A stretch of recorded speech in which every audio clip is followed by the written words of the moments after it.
Okay, I'm doing Chapter 3, Critical Thinking Questions for Race, Ethnics, and Diversity class. And the first question is, discrimination can take many forms. Select a case of discrimination that you think just about everyone would agree with is wrong. Well, I read this article about a boy that got on the PA system at a Walmart, and I can't remember where, but it was a white boy, and he got on the PA system, and he announced that all the black people had to leave. That, I believe everybody would think is wrong. And this man is now suing Walmart because they weren't protecting their PA system well enough and allowed this boy to get on there and say that, and he's suing because he is now suffering and he's like traumatized. He claims that he's traumatized because of it. And I think discrimination against women sometimes can be overlooked when a man and a woman are in the same workplace and they have equal, or even the woman might even have more qualifications than the man, but she gets overlooked and she doesn't get the promotion, but the man does, and he gets higher pay than the woman does.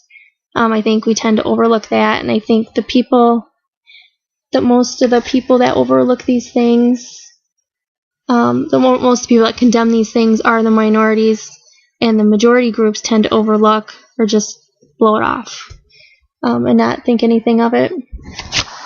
And the second question is, resistance is a continuing theme of intergroup race relations. Discrimination implies the oppression of a group, but how can discrimination also unify the oppressed of a group and resist such equal treatment? Discrimination can unify a group because they are fighting for a common goal, and they have to be unified in order to fight together to get the outcome that they want. And how can acceptance or integration, for example, weaken a sense of solidarity within a group? This can be weakened because of two things.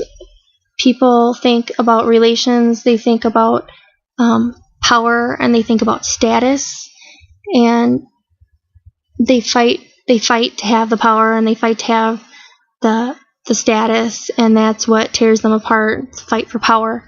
And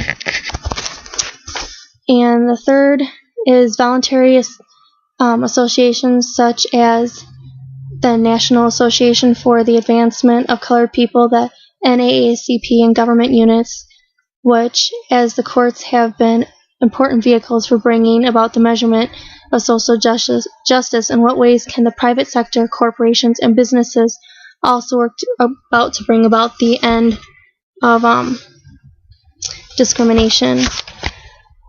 Well, the governments have done it through affirmative action by equalizing education and employment, and making such acts such as the Civil Rights Act of 1964 and the Equal Protection Clause of the 14th Amendment to the U.S. Constitution, which sometimes this affirmative action can be labeled as reverse discrimination.